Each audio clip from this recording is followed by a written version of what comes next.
Welcome to Mahi media. So Congress party 2028లో మరొకసారి అధికారంలోకి రావడం అసంభవం అని ఆ పార్టీ జాతీయ అధ్యక్షులు మల్లికార్జున ఖర్గే చెప్పారు. సో ఏదైతే ఇటీవల కాలంలో మల్లికార్జున ఖర్గేను కొంతమంది అసంతృప్త ఎమ్మెల్యేలు కలిశారు. ఖర్గేను కలిసిన ఎమ్మెల్యేలతో ఈ విషయం చెప్పినట్టుగా తెలుస్తుంది. రేవంత్ రెడ్డికి ఒక అవకాశం ఇస్తే సో కాంగ్రెస్ పార్టీని తెలంగాణలో సర్వనాశనం చేశారు. సో ఏదైతే ఇటీవల కొన్ని హామీలు ఇచ్చారో ఎన్నికల సమయంలో హామీలను అమలు చేయడంలో పూర్తిగా విఫలమయ్యారు.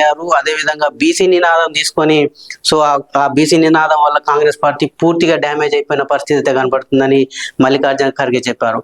అయితే గతంలో కాంగ్రెస్ పార్టీకి రెడ్లు అదేవిధంగా దళితులు అండగా ఉండేవారు. సో ఈ బీసీ నినాదం వల్ల ఆ రెడ్లు దళితులు కూడా కాంగ్రెస్ పార్టీకి దూరం అయిపోయే పరిస్థితి ఈ రోజు ఏర్పడింది.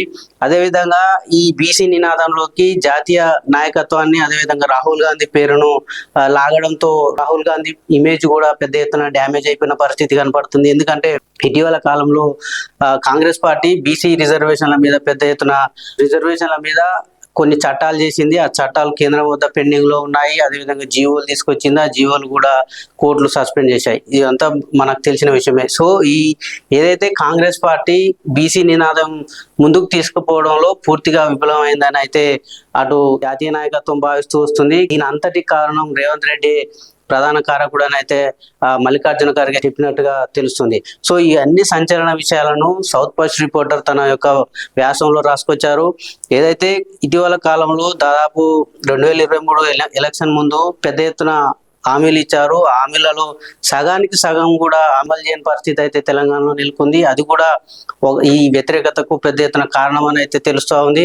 అంటే ఇక్కడ కాంగ్రెస్ పార్టీ ఏదైతే ఇక్కడ మరొక విషయం ఏంటంటే రేవంత్ రెడ్డి రాబోయే ఇంకొక 5 సంవత్సరాలు కూడా తానే సీఎం గా ఉండబోతున్నానని ఇక్కడ చెప్తున్నప్పటికీ కూడా గ్రౌండ్ లెవెల్లో ఆ పరిస్థితి లేదు అనేది అయితే జాతీయ నాయకత్వం భావిస్తుంది. ఇటీవల కొంతమంది అసంతృప్త ఎమ్మెల్యేలు కాంగ్రెస్ పార్టీ జాతీయ అధ్యక్షుడు మల్లికార్జున ఖర్గేను కలిసి ఈ యొక్క విషయాలు వెల్లడించినట్టుగా తెలుస్తుంది. ఎందుకంటే గతంలో 10 సంవత్సరాల నుంచి అంటే కాంగ్రెస్ పార్టీ తెలంగాణ ఏర్పడ్డ 2 టర్ములు కూడా అధికారం నుంచి దూరం అయింది. సో ఒకే ఒక మంచి అవకాశం వస్తే ఆ అవకాశాన్ని కూడా రేవంత్ రెడ్డి అనే వ్యక్తి సో దాన్ని పూర్తిగా విఫలమయ్యారు హామీలు అమలు చేయడంలో. సో కాబట్టి రాబోయే కాలంలో మరొకసారి కాంగ్రెస్ పార్టీ తెలంగాణలో అధికారంలోకి రావడం అసంభవం అని అయితే అటు మల్లికార్జున ఖర్గే కలిసిన ఎమ్మెల్యేలకు చెప్పారట.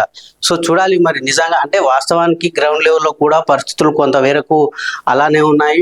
కాంగ్రెస్ పార్టీ పట్ల రైతులు కావచ్చు, మహిళలు కావచ్చు, అదేవిధంగా మిగతా వర్గాలు ఇప్పుడు అయితే లేటెస్ట్ గా బీసీ వర్గాలు కూడా కాంగ్రెస్ పార్టీకి వ్యతిరేకత పెద్ద ఎత్తున పెంచుకున్నాయి. కాంగ్రెస్ పార్టీకి దూరంగా జరిగే పరిస్థితి కనపడుతుంది. సో ఇవన్నీ కలిస్తే వాస్తవంగా మల్లికార్జున ఖర్గే చెప్పిన విధంగానే 2028 తర్వాత కాంగ్రెస్ పార్టీకి మళ్ళీ ఒక అవకాశం ఉంటుందా అంటే లేదనే చెప్పుకోవాల్సిన అవసరం అయితే కనిపిస్తా ఉంది.